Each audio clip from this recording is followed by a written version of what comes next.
Check 1 2. What's up, everyone? Welcome into the Polarr Next live stream today. Hope you're all having a very good Wednesday. All right, we are now live. How's it going, everyone? Welcome to the stream. We've got Slime for Gods back. I remember you. Great to see you, my friend, all the way from SoCal. We got Ken Mendoza in the house. He's excited. We've got some really cool things to talk to you all about. But welcome to our Polarr Next live stream. The goal of these live streams is to build our Polarr Next community, also providing you with best practices, editing tips, talking about editing workflow with Polarr Next. We understand that leaving behind decades worth of workflow with older software is pretty much ingrained in our photography bones, but with new technology, new programs, Polarr Next, there's a whole new workflow out there, and we would love to be able to chat with you, with you guys. If you have any questions at all, please feel free to ask away in the chat. We've got Jonathan in there. Jonathan, thank you so much for being here and moderating our chat and making sure if you guys have any questions, Jonathan will be there to get it, and then we'll definitely address it later on in the live stream. Also, thank you to everyone who RSVP'd earlier. We really appreciate that. That gives us a chance to be able to see who all is going to be here during the live stream, and then gives you a chance to be able to ask questions beforehand so that we don't miss your question during the live stream, and then we can give some extra thought to it. So again, thank you to everyone who RSVP'd. And then also last month when we did our live stream, we did have a giveaway for an Amazon gift card. Today we're going to be giving away some export credits, okay, and we're going to be doing that towards the end of the stream today. So we want to be able to give you guys some goodies for showing up and just participating and hanging out with us. And so if you want to stick around for that, that'll be towards the end of the stream. But today we've got a lot of fun and cool things to talk about. One real big announcement that Ken Mendoza, we see that, you know, you got your you got a little inside info, but yes, we're going to be introducing a really cool new feature that that Polarr Next has coming. So we're actually going to be bringing on our co-founder CEO Borui Wang. So he's going to be coming on and chatting with you all and chatting about what this next step for Polarr Next is, and we're really excited. I don't think there's anyone better to have on to talk about it. So definitely stick around. He'll be coming on very shortly. But real quick, I want to see if there's anyone else here in chat. Why don't you say hello? I know we got Slime Gods, we got Ken, Jonathan all the way from California. Pretty much we got California representing, but is there anyone else besides me here in Hawaii? Anyone else in a different state or on the East Coast, or perhaps in a full different country? Let us know in the chat. We'd love to see you guys say hello. We'd love to greet you guys. And then let us know how Polarr Next has been for you guys lately. I know we've got some really exciting updates we've pushed out recently, and that is preset management, and then renaming masks, as well as a couple other updates that we've added to Polarr Next. Preset organization has been huge for and a quality of life update. I don't know about you guys, but when I edit like in Lightroom and you're editing from wedding to wedding, you're gonna get different looks. And to be able to create, oh, actually, hold on a sec. Let me pull up my Polarr Next real quick. There we go. And then bam. Jonathan, you are 43% hyped. Yeah. Okay, so we've got we've got our project pulled up here, and as you can see, I've got this. This was last month's project. I've still been editing this in Polarr Next, and it's one of my favorite albums. But here we've got this really cool forest scene, and there's just a lot of nice greens here. And let's see here. Let's say I wanna play with this green, and let's bring that back up and drop the hue a little bit on it. There we go. And say like this is a look that I really like, and the greens here are, you know, what I would love to perpetuate to other projects. Here we've got our presets, and I can just create a preset here, and we can call this real fun, like forest mood or something. Yeah, we'll do that, forest mood. And you can see now here on the left side, I've got all my presets. I just created forest mood there. Now, if I want, I can go to the three dots here on the side. I can click it. I can rename it. I can export, remove it. And now I can move to a group. And so when I click that, it'll show you what the group is currently, which is in user presets. I've got another group here, EX film. And then I can create a new group right there where I click it. It asks me for group, and I can just say forest presets. And whenever I find myself in a forest shooting engagements or couple sessions, I can easily access that there. And now I've got my group. And you can see here, it's still kind of like disorganized a little bit. I actually imported this Joker LUT. Let me go to a different photo, because I don't know if you've watched the Joker movie. It's got a really unique look to it. It's got this like real nice moody green feel to it. And let me see how well it'll work here. All right, so what we can do is we can click it, and we can drag the strength slider and really dial in that look that we want. There we go. Maybe something like that. Anyways, what we can do here is we can move this to a group, and let's just call this group lookup tables or LUTs. Whoop. There we go. Now I can easily find my LUT presets there. And so, yes, so you can create a ton of new groups. And let's see here. Let me go. Awesome. So there you go. And you can just keep making groups, and I love it. Big update for our organization and workflow. So one other thing is masking. Couple more minutes, and then we'll bring our guest on. So when we're in the masking menu, I can create a subject mask here, and there we go. And then let's say I will also want to create a mask, and I'm going to do a brush, and let's say this is just going to be for hair. Let's just dial that in real quick. Just get the majority of the hair here. Good.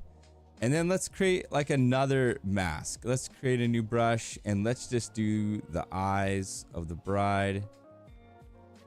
There we go. And then maybe create one more mask, and let's do her teeth. All right, because I know that we can get pretty complex with our masking. So from the outset, looking at our masks here that we've created, it's kind of complicated looking at them and like trying to see what is what from the outset. I can easily scroll over them, and I can see the overlay affect the different aspects of these masks. Or you can literally just go in here and type this, touch this pencil, and now I can rename them. So we can go subject, and what is this one? Hair, groom hair. We go here, bride's eyes.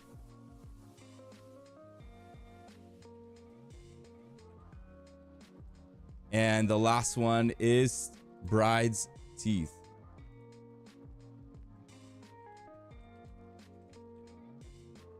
Nice. So actually, you can rename the brush itself, or you can rename the mask. We got to do this one. There you go. Bride's teeth. And there you go. We've got the subject, groom's hair, bride's eyes, and bride's teeth. But not only that, let's see here. Let's go ahead and copy these edits. Let's paste them on this. Oh, hold on, let me make sure when we copy that it includes masking. Yep, it did. And you can see here that it included all the masking and all the same renames. I don't, let me see. If I mark this as reference, I wonder if it's gonna apply. Okay, all right. Well, wow, that's actually really good. That was actually really good. It applied the mask on the teeth, which is interesting because brushing is manual, right? Am I right, guys? Brushing is manual and it's not calculated by AI, but when I marked it as a reference, the AI was able to find the bride's teeth. That's kind of mind-blowing for me right now because I had no idea that like Polarr Next can detect. That's crazy. Okay, I'm gonna have to ask Borui about that because there's no way, because the bride is here all the way on the left. The bride is now further inside and the brush mask nailed the teeth. Okay, that's really interesting. Let's see here. Okay, and you can see here when I marked it as a reference, the AI only updated the mask on these because that's the only like AI automatic reference update. But that's interesting that brush got copied over. We'll have to dive into that. Anyways, let me go back to our other screen here. Let's see here. All right, so I'm gonna go ahead and get ready to bring on Borui, and we're gonna get into talking about our new feature. Borui, are you ready? Yeah. Okay, so let me go ahead and switch the scene here. All right, we got our CEO, co-founder Borui Wang with us, and why don't you introduce yourself, and then you can take it from there. Yeah. Thanks, Aaron. This is my first time being in this live stream, and started Polarr many years ago, and this is our maybe the third or fourth product, but it's also our current flagship, serving pro photographers. So I'm very excited to share with you guys some of the latest roadmaps and what we're going to do next. So Polarr Next was a project that we started last April, so it's a little bit more than a year, and we've seen a lot of growth in this sector, and then our team put a lot of effort in making a all-in-one workflow, very easy to use, very easy to access, and it's also the first web browser-based workflow in the market today. So since we launched beta this March, we improved the product quite a lot. You know, it's not possible without really talking to customers. And right now we have around a couple thousand people that signed up Polarr Next.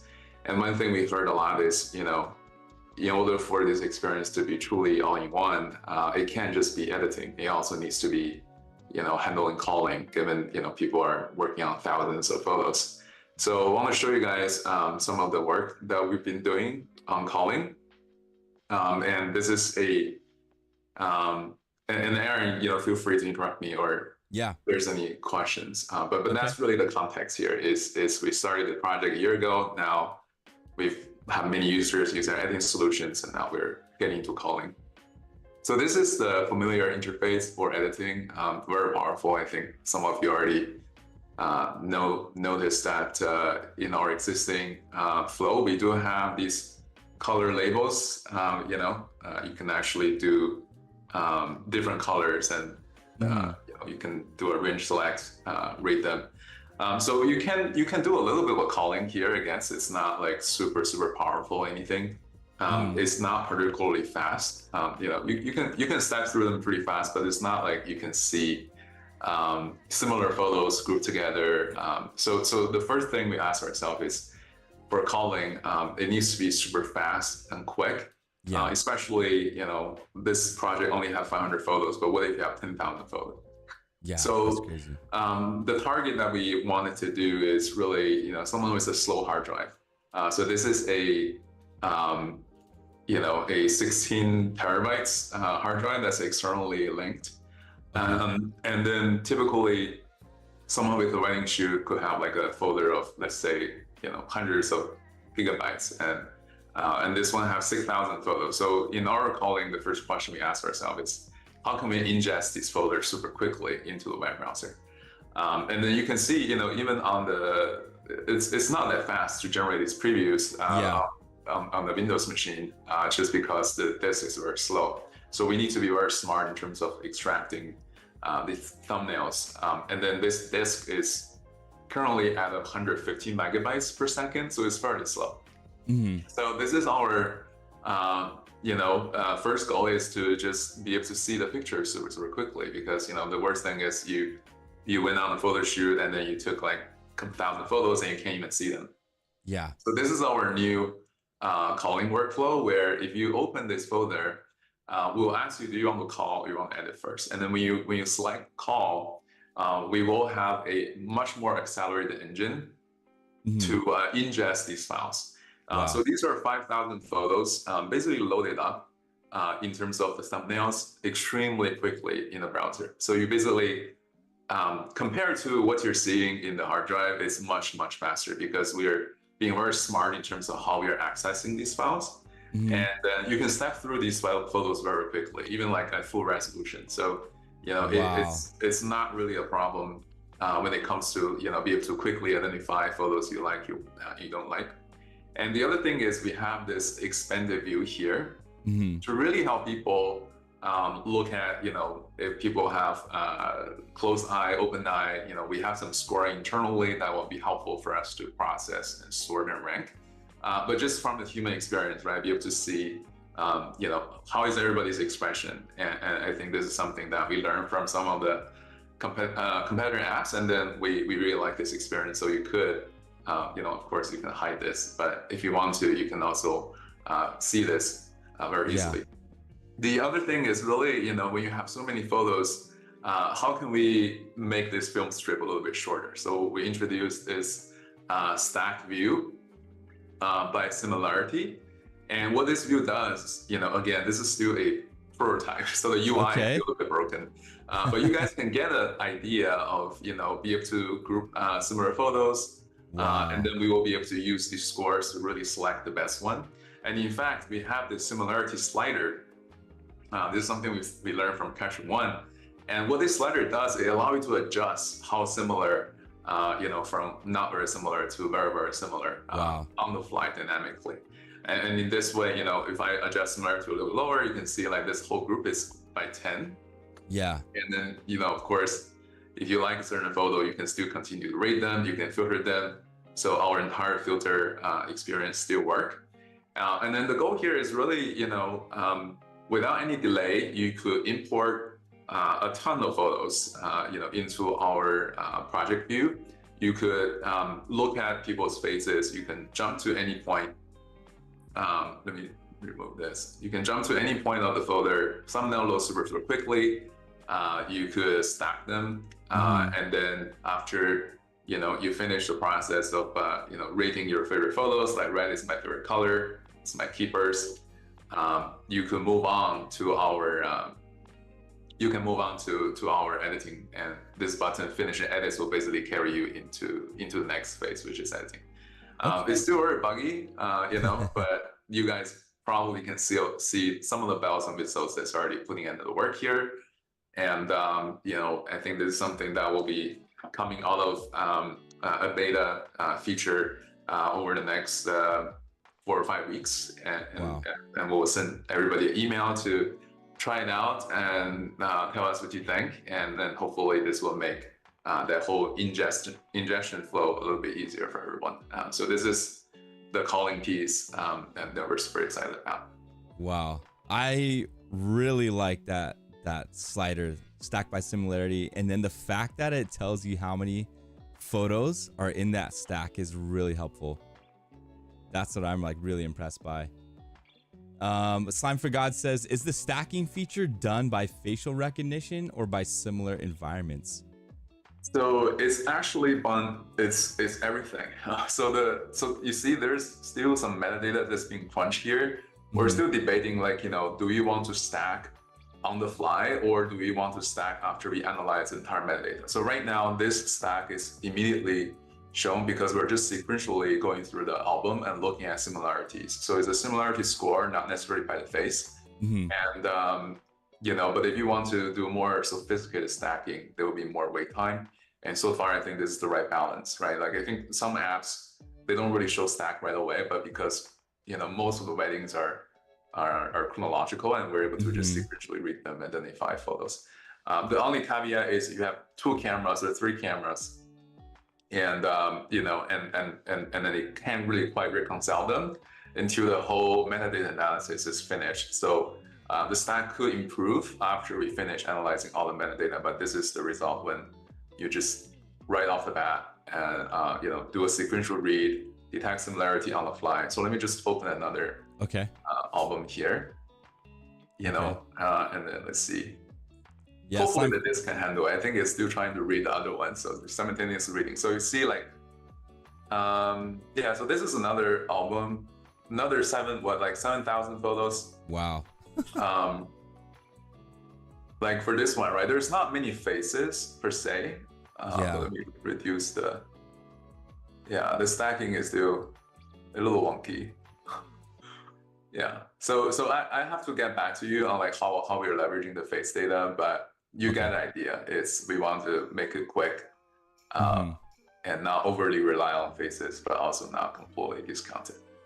Yeah, that's awesome. That's so cool. They went on further, said, I find it annoying that when they stack group photos, it contains images of different people instead of the same people. That's so good. I really like that.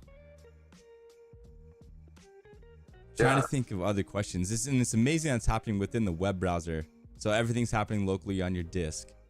So if here's my question: if these albums were on your SSD or on your boot drive or whatever, would the metadata crunching and everything but be much faster? That is true. So the way we design for HDD, but if you have SSD, it's going to be like 10 times faster. So just to be very clear on what is metadata. So typically, you can think about raw data as a chunk of files, right? There's these thumbnails, there are the actual raw data, right? If a raw data is 100 megabyte, the thumbnail is probably like 2 or 3 megabyte, and there's raw data and there's metadata. And then the reason we're able to see these thumbnails so quickly is we're not reading the whole raw files. We're skipping. We're basically reading the first chunk, and then we immediately skip to the next file. And there's something, so you can see this quickly. But there will be information that's not quite available until you fully decode the raw, like, the exposure, the ISO, and everything. So this, and then fully decode the raw requires reading the whole thing, right? So if you have an SSD, some of the SSD can read like 5 gigabytes per second. I think the NVMe is 5 gigabytes per second. Then for 100 gigabyte, you can probably get it done in 20 seconds. But for HDD, that will be like 10 minutes. Right, so we're talking about like 2 order of magnitude that's slower. So if you have SSD, then the metadata will be punched extremely fast, and then we will have all the information for us, the grouping to the stacking, ready very quickly. Okay.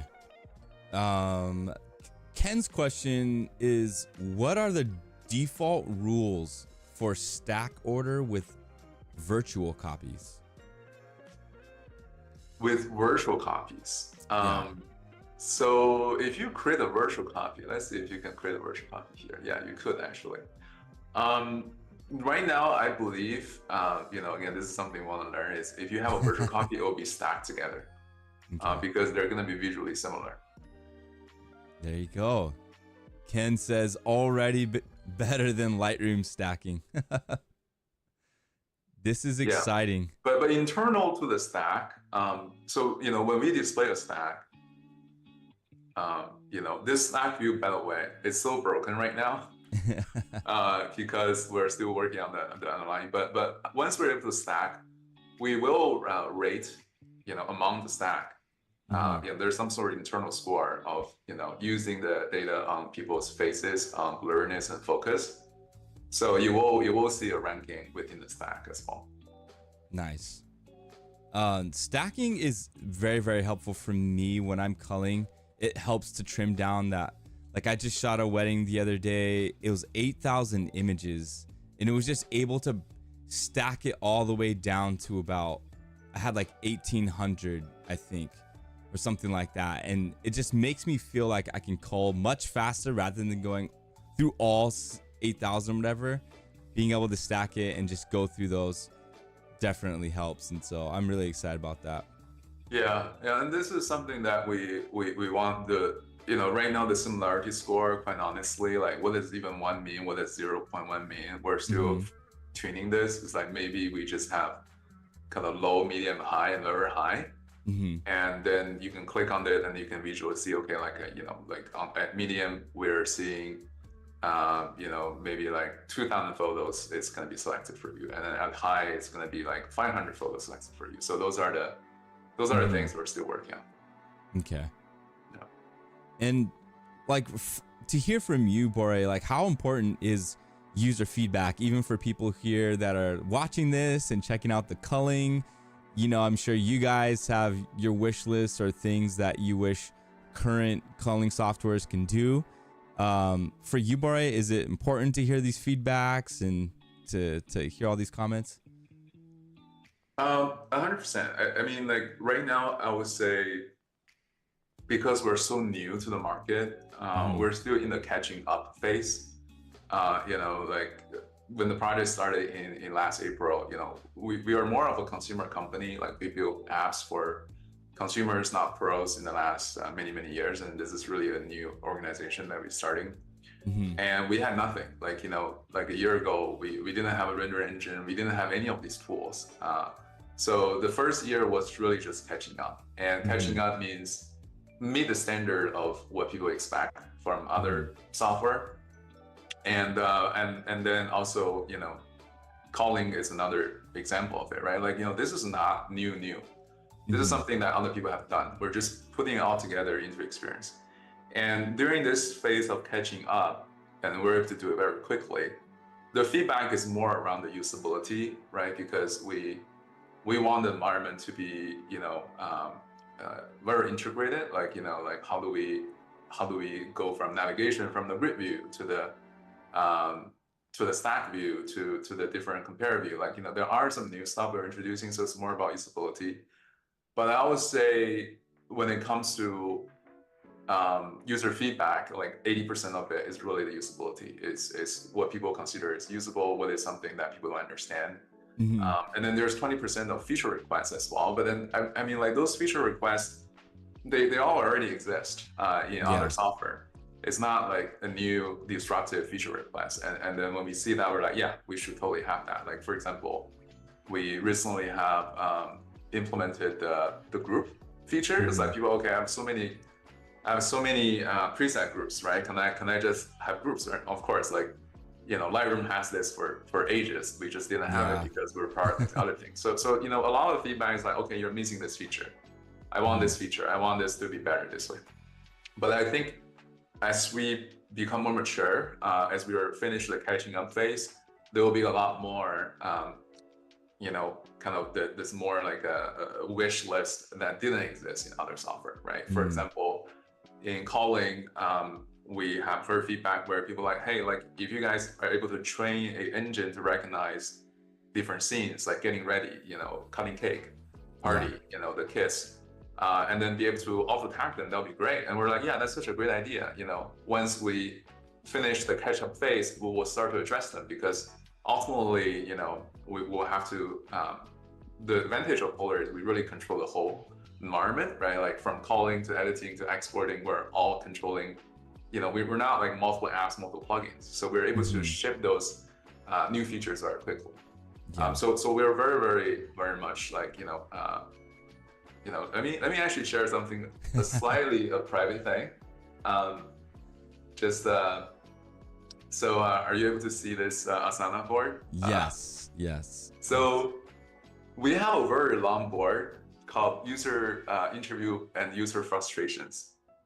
So we're currently tracking around 87 what we consider really good feedbacks. And these are all on our to-dos. So we have a very large board, and then we discuss them, within our team. So we kind of project manage them in terms of like bugs, feedback, long-term concerns, and user frustrations that way. So the short answer is that yes, we always react to it, but also give like a longer answer in terms of priorities. The feedback that we're very sensitive right now is more like just catching up to the competition. But later on, once we finish this, we will start to become a lot more imaginative. Yeah, I love that. Thanks for answering that. I think it's important, especially for those here, and then for those who will watch the video later on, that Polarr Next, as for me as a professional photographer, never really encountered a program that like takes so much care into listening from their users and stuff, and maybe for good reason, because they're so much bigger and they've got a lot more going on. But I really like this approach. And for those of you guys who are in chat, you guys got to look behind the curtain and seeing that long list that we've got going on. And when you share your user feedbacks with us, during the live streams, whenever we get a one-on-one with you guys, or during the interviews we do, you will be heard, and you might have a hand in this. And one of these days a feature may roll out and be like, hey, that's something I might have suggested at one time. So really cool. Right. I mean, let me just give you one example, right? There was one, like there are some really low-hanging fruits, like this export photo button that used to be an icon, and then we have one person who's like, I don't understand like where to export. The icon is not intuitive. So we're just like, yeah, let's just change it to export photos. Very simple change. So there's a button change. I'm just calling out. Some people say, okay, I don't know how many credits I have remaining left, so let's add that in. So these are kind of easy features. And then for something more complex, we have one feedback from customer, and then multiple actually mentioned that I don't really know where my styles are. So end of this week, we're gonna ship a new tab here where you can see my styles. We have internal build that already does that. So you can see all the styles you've trained so far. You can manage them, you can rename them, you could just go from there. So all of that is really just without talking to customers who have no idea. Maybe we kind of knew, but we also wouldn't know like how important that truly is. And those are all the good examples. And keyboard shortcut is another huge one. So I remember like when we started the project, I was like, this is a very small list, and now there's a very long list of how people want the shortcut to be. So all of that is from the users. That's awesome. Yeah. Well, man, you've come on here and showed us something really exciting with culling. Really eager to get my hands on it too, because I process my photos through a different culling app, and then I have to move it, and to be able to have it all in one, I can't imagine. Like, it'll just feel way more complete, way more fun. Yeah, fun. I don't know, like photo editing, culling, like that's fun again. It's not like this long, laggy, slow process. It's something that I can jump in quickly to a program, cull real fast, and edit. Like, I'm really looking forward to that experience. All right, thank you, Aaron. Yeah, all right, thank you guys. And let me go ahead and close that out. Let me see here, and he's gone. Thank you so much, Borui. Awesome. Woo, guys, what do you think? Any feedback in the chat? Any feedback in the comments? What do you guys think? Let's see here. I've never seen a development team react so quickly to requests. Remember how long it took for Lightroom to let you copy masks? Oh man, yeah, that's great. Alina, what's up? Great to see you. Great next step, all in one. I love it. Thank you so much, Alina. Thanks for sharing. It was a pleasure to meet the CEO. Yeah, I'm super glad to have Borui on, and this is only our second live stream that we've done so far. And in the future, as we go in the coming months, would love to introduce you guys to more, people that are part of our team. Perhaps some developers or engineers that we have, even some of our Polarr Next ambassadors, get them on. Again, the whole goal of our live streams is to just build community, and then build, best practices, workflow. Polarr Next, this all-in-one solution, very new to the market, and we want to really perpetuate that. So really grateful for all of you guys being here. We are halfway done with our live stream today. So if you missed the culling part, I believe YouTube, you can just click and drag and go all the way back to when Borui first comes on. We're also going to be cutting some shorts and different content from today's live stream. So we'll be able to post that on our Instagram and YouTube later down the line. But for the rest of the day, we do have some questions that we're going to answer from the RSVPs that came in before the live stream started. And then also I'll do a little demo as well. I've got some other things I want to show you guys. I did show you preset organization, and then we haven't spent a lot of time on this yet lately because, you know, Polarr Next, we're all about AI and you know, doing automated stuff. We haven't really shown much of manual mode. And you know, maybe it's for a good reason, but you know, manual mode is not too enticing, at least for me. I don't know if you guys have ever played with manual mode, but when you go to create a new project and it asks you like, what do you want to edit? We can go to our folder. Let's go ahead and select.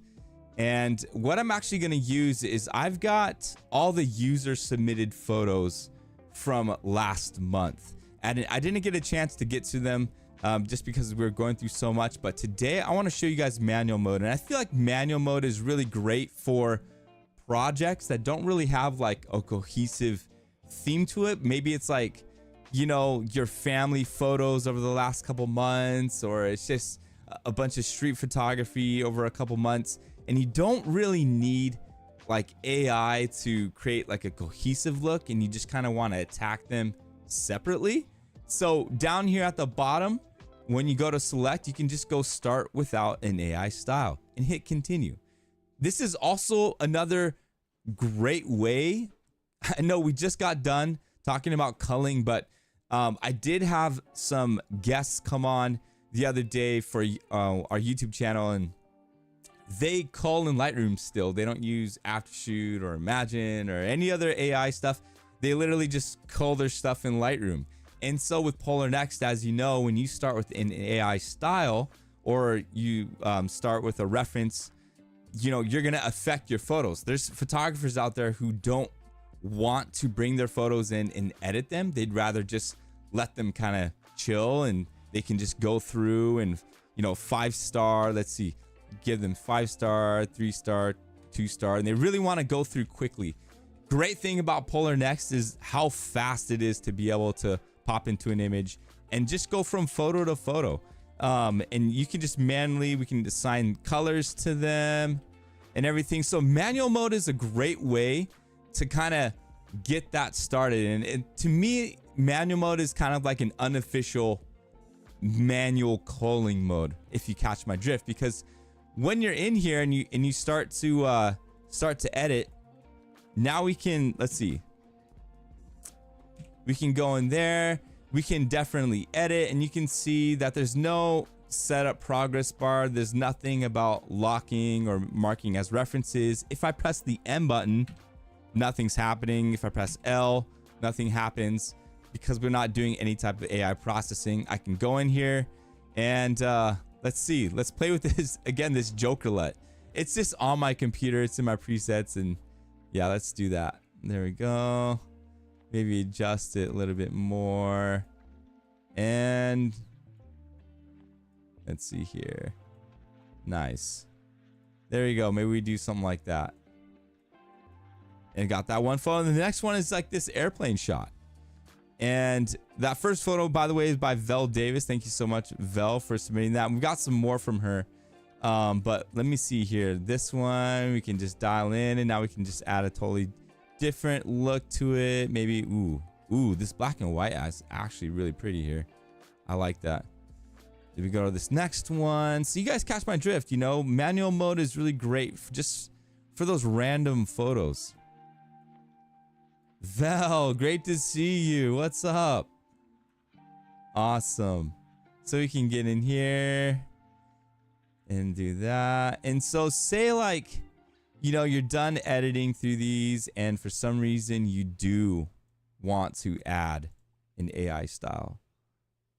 All right, what we can do is we can actually, let's see here. Let me go through all these real quick. Let's just change it up. Whatever. Let's see. All right, that's cool. All right, so we've got all these images. Let me add another like color. There we go, red. Maybe we'll do this green, or yeah, let's do green, which is 8. 8 is green. All right, so you can see my gallery now. This is in manual mode again. I've assigned different color filters and star ratings. Let's add star ratings to all of these. And yeah, cool. 5, 5. I like this black and white plain. That's a 5. And this one's maybe 4. Okay. All right, there we go. So now we got our ratings and everything like that. We can export these if you want to. We can even go up here to the top right and we can switch to an AI style. And the great thing about switching to an AI style is that all of your ratings, your color filters that you've assigned to these photos are going to stay. So let's say we want to bring in a cohesive look, and let's use one of our pre-trained styles, and we'll go with let's go with Mallard. I don't know why, but I just love the word Mallard. It's Mallard. I'm saying it wrong. Mallard. We go in, and now we've applied the AI style, Mallard style, and you can see now we're within. Let's see, let's go in, and now we've got references back, lock edits. If I press M and mark this as reference, we've got AI, but obviously there are no similar photos here because yeah, it's just a bunch of different images, but you guys know what I mean. So it's a great way to cull. And I've got this other album here from Vel. He submitted some more photos. So let me see here. Let's go to there, and we'll open this up. And again, we're gonna start in manual mode. Mallard. So this one's a little bit more cohesive here, and we can go into the gallery mode. And again, I mean, look how fast it was able to load in these images. And I know Vel has edited these, which these are really, really pretty, Vel. If you don't mind me asking, where are you located at? This is really nice. And so again, you can go in here and we can assign different star ratings to them.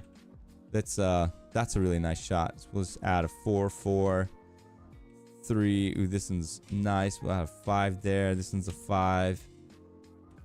Nice. There we go. And now we've just kind of manually culled these images here. Let me add some like color filters to these as well. I mean, these are all selectable. These are all great. That's nice. I like that nighttime shot with the fireworks. All right, great. So we're in manual mode. And again, we've just kind of culled them. If you're not into using Aftershoot or Narrative or any other AI solutions out there, and you just like to cull your stuff in Lightroom, manual mode is a great way to just bring your photos in and cull in. And then once we're done with that, we can just go to the top right again, and we can use an AI style. And let's just create a new style here. And since there's only 1, 2, 3, 4, 5, 6, 7, 8, 9. Well, hello, it just says tell me 9 right there.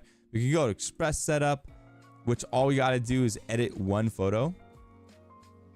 And it's giving us this one here. And it looks like Vel, you've already submitted. You submitted these already edited. You got your little logo down there. So I don't really need to do much here. Yeah, I don't really change anything here at all. So I just did some very, very minimal slider adjustments. Very minimal. And we'll just mark this as a reference, pressing M. The AI will go ahead and there we go. Start processing all of them based on the super minimal stuff that I just did. There you go. And it starts to edit. Nice. Vel, this is really nice. I'm not sure if you're still here, but again, thank you so much for submitting these photos. I love this bouquet. Look how full it is. it is full. It's got so many different textures, different colors. This orange, blue, red, green. That is gorgeous. This one, I like the way you edited this one, Vel. It's very like old timey, and it fits in really well with the vibe and background of this wedding reception here. Really nice. Here we go. We got that selective color edit going on with the bride and groom in the streets. Really, really cool. And I love what's highlighted here is this bouquet. It's popping out. We can just up the and what's great is, so I know Vel's got everything kind of desaturated and everything. What we can do here is we can create that subject mask, and the AI is gonna, gosh, look how good that is. Did a really good job masking in that subject. Maybe gotta get rid of this little bit here. Oh, wait, is that a hand? No, that's not a hand. That's part of the brick building. All right, there we go. And so what we can do here now, because they're in color, is we can now pop that saturation up there. There we go. And really get them showing up nicely, which is cool. Nice. Love it. Let me see here. Let me experiment. Then we can create a background. Let's create a background mask. And then we can further even desaturate this background if you want. There we go. There we go, Val. There we go. This one going and crop it in just a little bit. Don't want to see that car back there. Love it. Let's that's actually really nice. Man, golden hour lighting is where it's at. I don't know about you guys. Golden hour is stunning. There we go. Just getting it back to Vel's look there. There's the before, there's the after. We can dial this one in even more. Looking really good. Ooh, it's unfortunate. The videographer adds to the moment. Or you could always crop it out. There we go. Expand that just a touch more. There we go. Looking nice. Gorgeous. And then this one, the guests. Definitely can't forget about these guys. I like I don't know, I tend to always kind of crop things in the center. Let's see, what was the crop? So you got them kind of on that left third. Not bad either, but you know, these bottles here definitely don't make great props for photos. So I would probably like crop that in and then use some type of fill or whatever to get that out. But yeah, that's just me. Real nice blues here. But Vel, thank you so much for submitting your photos and letting us being able to take a look at your work and trying it out in manual mode. Really, really appreciate the participation there, my friend. All right, so real quick, I'm gonna switch gears and then we're gonna talk about some of the questions that were RSVP'd before this live stream. So the first question is from Vel Davis, and my friend, he asks, can Polarr Next batch process? Well, Vel, you're in the right place because we're all about batch processing, my friend. So let me go to this. Let me go to this project here.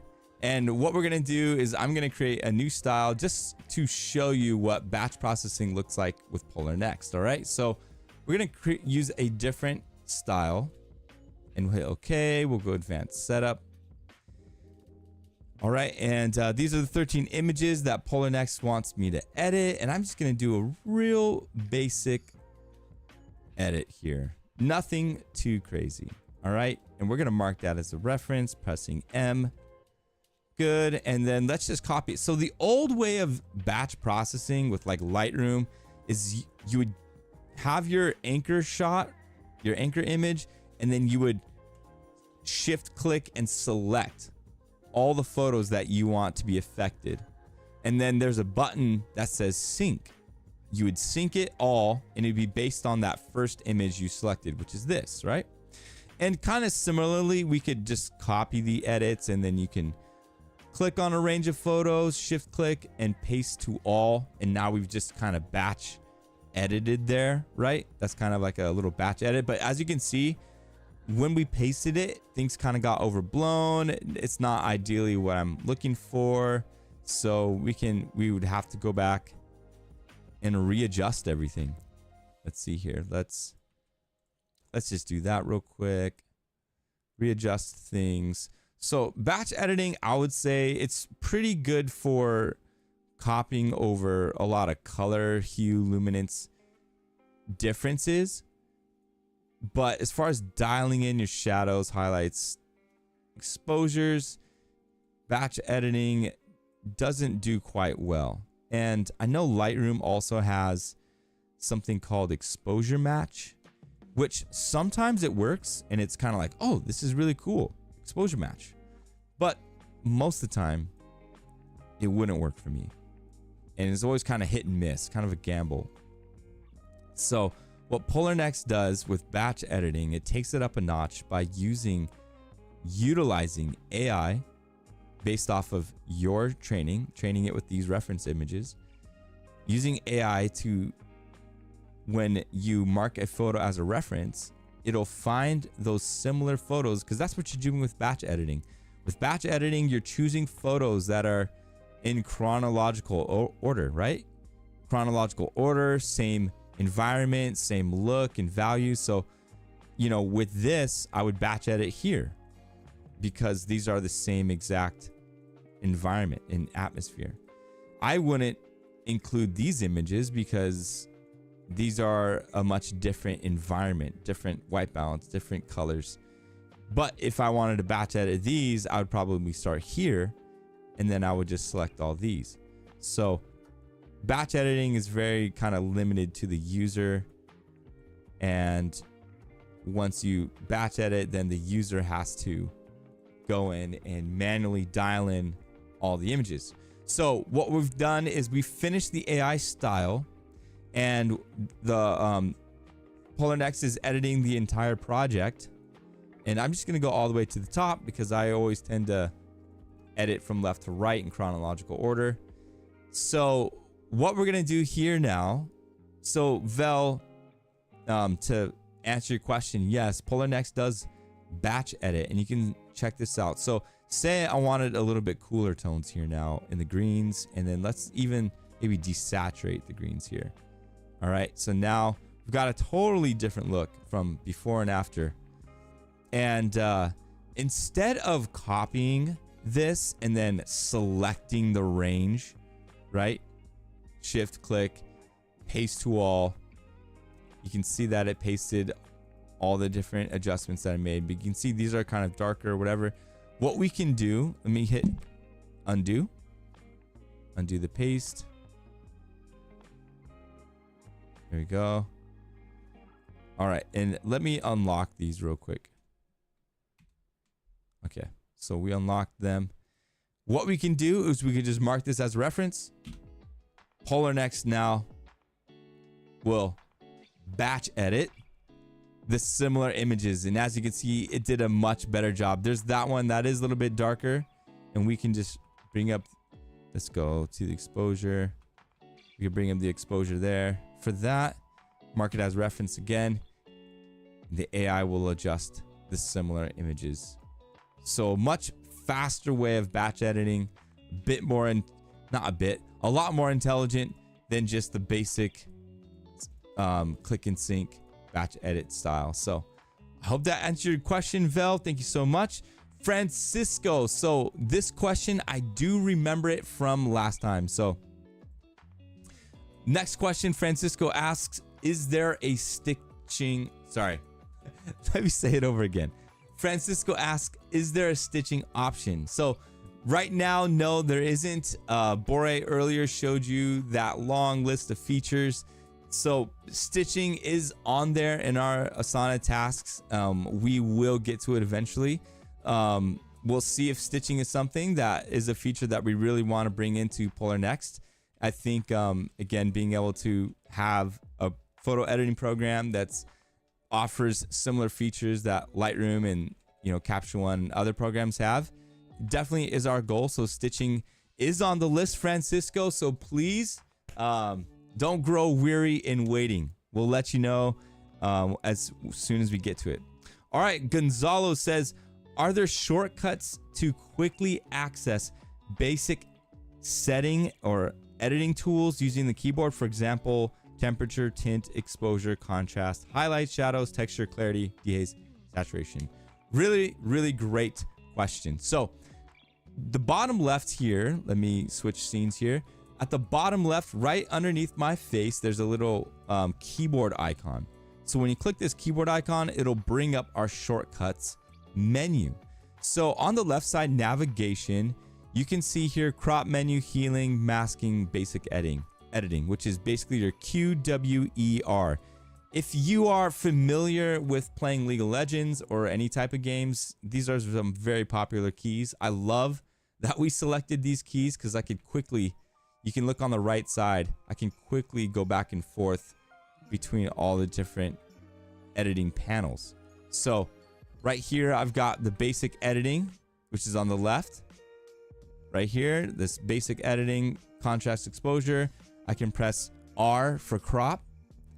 I can press W for the masks, and I can press Q for healing. So I can access these really quickly. Now, to go in further depth on Gonzalo's question, he asked, can I quickly access these different things? So exposure, contrast, highlights, shadows, whites, blacks, all that good stuff. So what you can do is on your keyboard, in the keyboard shortcut menu, go to basic editing, Gonzalo. And on the right side, you can see here, previous or next basic adjustment. And it's these less than or greater than keys. And then you have increase, decrease, basic adjustment. So you can look here on the bottom of the viewport, you'll see me cycling through all the different adjustments. And then if you look on the right, you'll see these adjustments highlighted. So I'm highlighting exposure, contrast, highlights, and I'm literally just touching the greater than or less than keys. So once you select the adjustment, then you can easily press the plus or minus. So I'm on exposure and I can just press the plus. You can see the exposure increasing, or I can press the minus. There you go. And what I can also do is hold it for even faster reaction. There you go. And then we can quickly cycle through, do a different setting, and you catch the, there you go. Gonzalo, there it is. I hope that answered your question. You do have access with your keyboard to all the different basic values and settings there. Awesome. Great question. Real quick, Vel Davis chimes in, says, will there be a search option for styles or presets rather than scrolling and searching for them? Really, really great question. So let me go back to our demo here. So as we showed you earlier, preset organization was a big update for us. Real nice quality of life update to be able to create groups. During our research on preset updates, a search option was definitely included in there. And I believe search is still a feature that we're looking to add in eventually.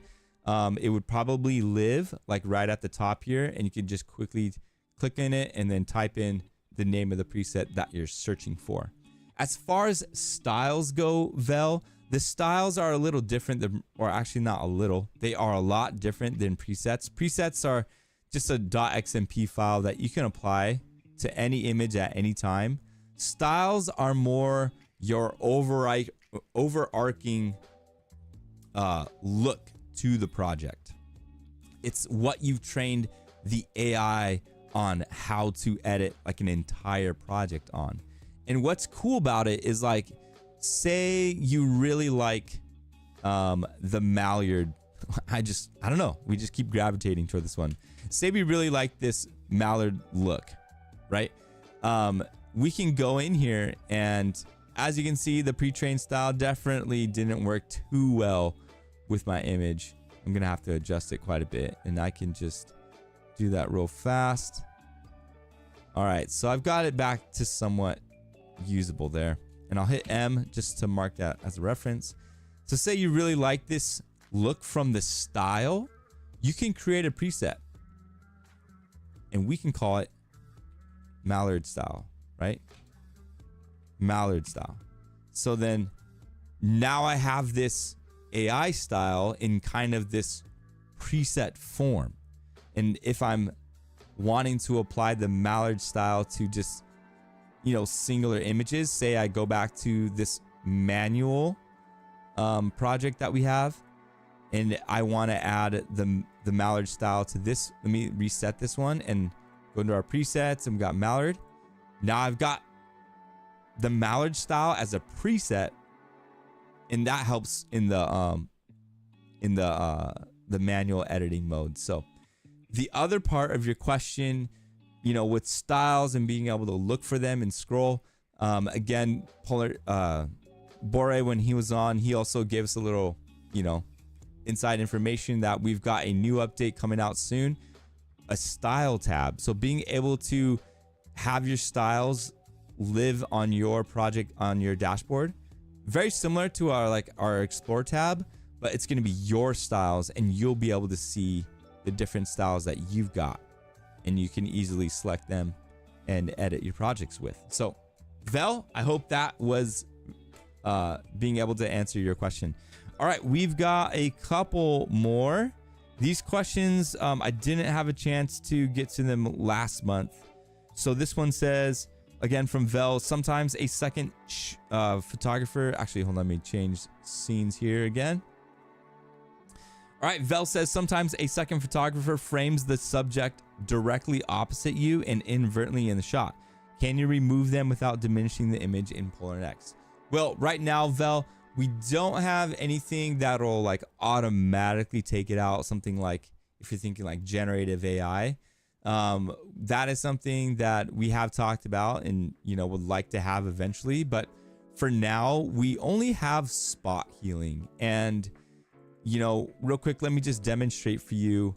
I've got these two very similar images here during this elopement. And what I can do is, let's pretend that this tree in the foreground is actually the bride and groom, and this couple is actually my second photographer. So say I'm shooting this tree, and my second photographer got in the background there. So what we can do is we can spot heal them out. And I know you know all about spot healing, but just bear with me. So say we just spot heal them out. All right, and I've got this next image here. What I can do, since they're similar, I can hit M, and Polarr Next actually remove them automatically. So there are certain specific cases where if you are photographing your couple, your client, and your second photographer is in the background, if it's as clean as this, it's much easier to start with that first image, use spot healing, get them out, and then hit M, and then now you can let Polarr Next take care of everything else. If I have an image like this, let's see here. Let me go find an image. Okay. Say it's an image like this. You know, I don't have like another sequence of this, you know, because I changed direction, but it's just one photo here. The second photographer's there. You would really have to dissect this with spot healing to try and get them out. There isn't really like a similar background where this auntie is standing that I can easily spot heal her out. This is where something like generative AI could come in handy.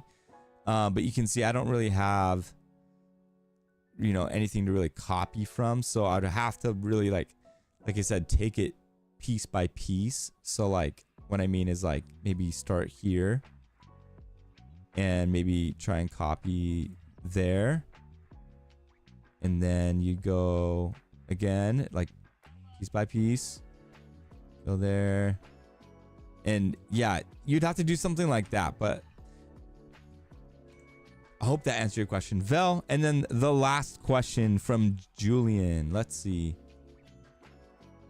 All right, so Julian from last month said, how can I improve my white balance editing consistency? So this is a really great question, and I would like to address this by saying the way that you improve that consistency is you gotta start with in camera, because everything that you do in your editing program, whether it's Polarr Next, Lightroom, whatever, it's based on what the image has. If the image white balance is not consistent, if you're shooting a wedding and you've got it on auto, for instance, and auto is not bad, okay? Auto white balance isn't too bad, but if you've got it and you're just constantly changing the white balance in your photos and you bring them in, guess what? Your photos white balance isn't going to be consistent. So it's going to be a lot harder to be able to rectify that later on in post. So my first piece of advice is make sure that when you're shooting your wedding, you know, if you're outside, or so, let's say for indoors, say you're indoors shooting, getting ready for a couple hours. I like to set it like just on direct sunlight, and I kind of adjust it from there in my camera, and then it's done. And then when I move outside, say we're doing a first look and it's overcast, then I'll move my white balance to overcast. And that's kind of how I do it to keep it consistent. Because sometimes, like when you have it on auto and you're focusing on something, then maybe the computer chips on the camera is gonna configure the white balance to something that's like iridescent or incandescent, not iridescent. It's like incandescent lighting, and then you move and it's like a direct. So I like to set my white balance in camera. So let's say you do that, but you still want to further improve that consistency while you're editing. This is where Polarr Next is very key. So what I just did with this project is I brought it back into advanced setup, and it's giving me 13 images to edit here. I can see I've got 6 images here that will have a similar lighting exposure white balance mix. All right. So my suggestion is when you're editing here, make sure that these images are dialed into the same white balance. So what I can do is I can take this eyedropper tool and I can click on like those neutral grays or however to pick your white balance. There you go. And I dropped it there and it set it to 5368. And if I press the before, you can kind of see the before and after there. Let me go back a step. So before it was at 6172. That's as shot. And then when I used the white balance picker, it brought it down to 5368. Okay. So what I could do is when I edit, if I wanted, I can just copy and I could paste, and you'll see that the white balance is now 5368. Now adjust the exposure, and there you go. Or if you're editing, you can manually go in 5368, change it, and now you've got that. There you go. And let me just apply that to all the photos here, and we'll see what happens when we hit finish AI style and Polarr Next edits the whole entire project. All right, we'll type in 53. Okay, so 5368 was for the forest. Now we're outside, and let me grab the eyedropper tool one more time, and let's drop it on another neutral gray or something.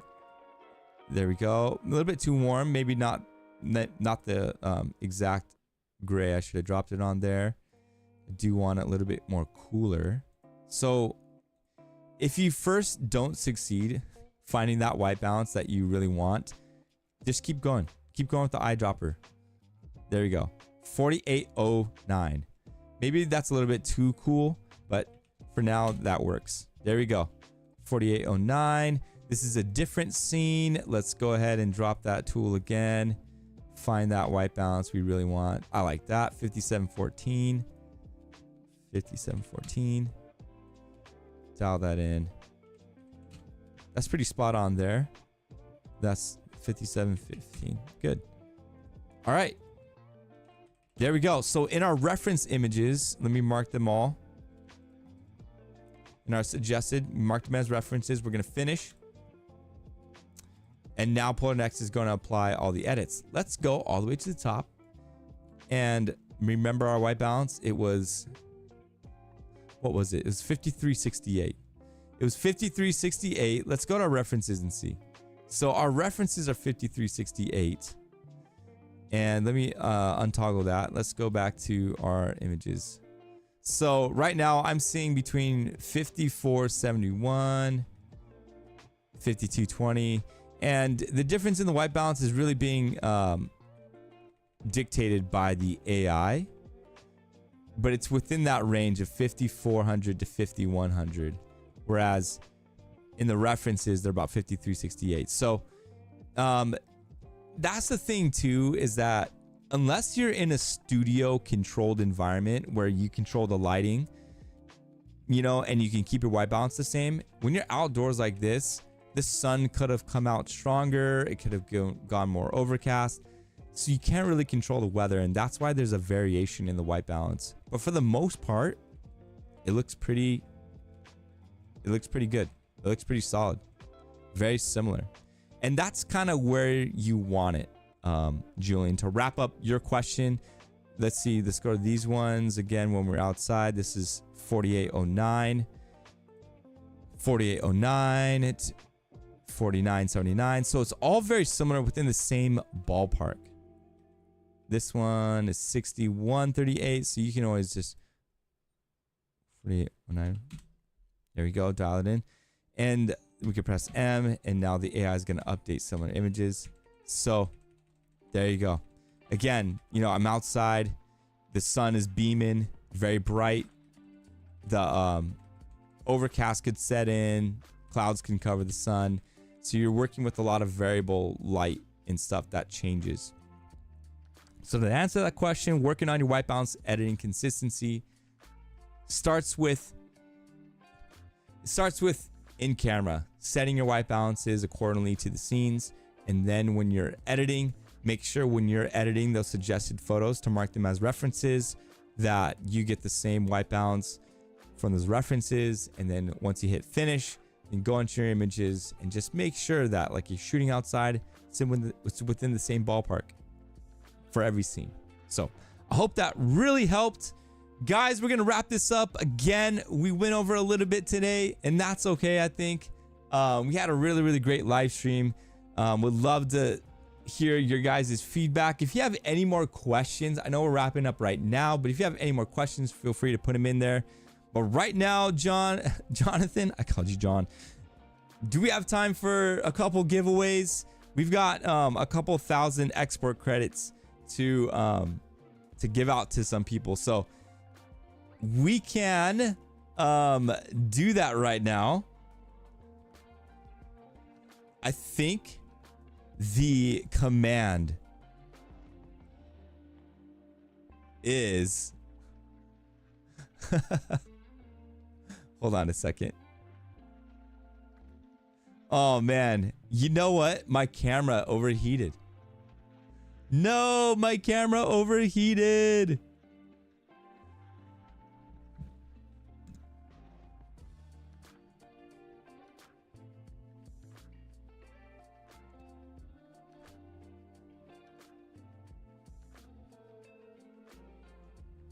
Guys, it's already 90 degrees. Dude, the live stream was too lit for my camera today. Guys, it's 90 degrees in my office right now. And it's only 9 a.m. It's only 9 a.m. and it's 90 degrees in my office. And my camera will overheat sometimes. Whew. I'm sorry about that. But I guess we're going to have to look at this really nice photo of this couple. All right. So Jonathan, let me see. Let me do this. Let me add this video. You guys can watch this. Nice. All right. Jonathan, would you do the honors of selecting our first export 1000 export credit live stream winner? I believe the command escapes me.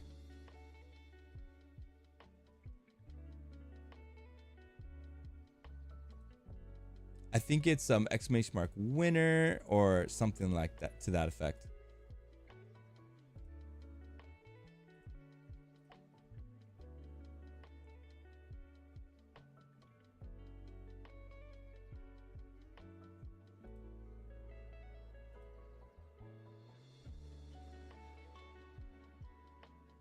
I'm looking it up right now. Oh, it is winner. Okay, my bad.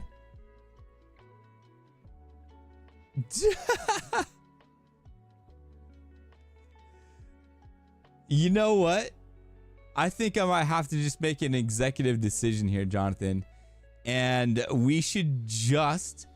I think we need to give Vel Davis the 1000 export credits. He came in, had a lot of great questions, submitted some awesome photos for our live stream, and I think he definitely deserves it. So Vel Davis, we're gonna get in contact with you, my friend, and we're gonna send you those export credits. All right. Thank you so much for your participation, and thank you so much for submitting photos with us. We really appreciate it. Appreciate it.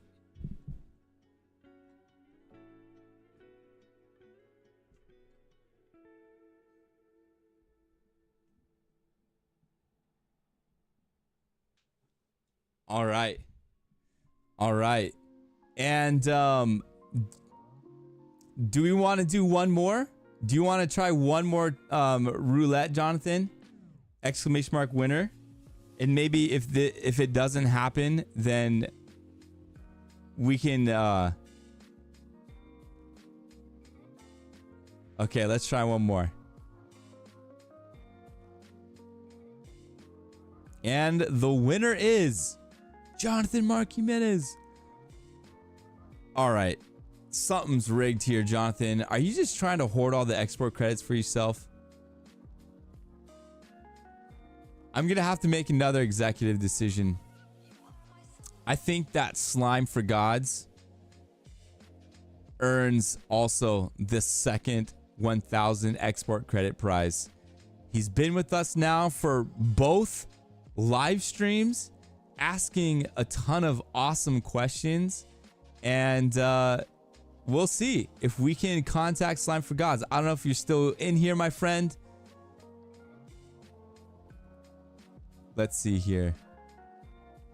But we'll try to get in contact with you. But congrats, Vel Davis, Slime for Gods, on those 1000 export credits. I apologize again, guys, for my camera overheating at the last second here. But we look forward to joining you guys for another live stream in August. The date that we're looking for is August 28th. All right, so we're gonna send out more information once the time comes. We'll let you know what time that'll be at, and we'll put the RSVP out there so that you guys can ask more questions, submit more photos. In the meantime, make sure you check out our Facebook community, where we've got a growing number of Polarr Next users. If you have any questions, you can reach support there, but also hear back from all the many other users. If you have questions about workflow, if you want to trade and swap Polarr Next styles, any of that good stuff, please do. Also, make sure to follow us on Instagram, instagram.com/PollarrNext. And as well, make sure you subscribe to our YouTube channel, like this video, and get excited. We've got some really cool updates coming out. Polarr Next Culling, it is coming. Thank you, everyone, for dropping in today.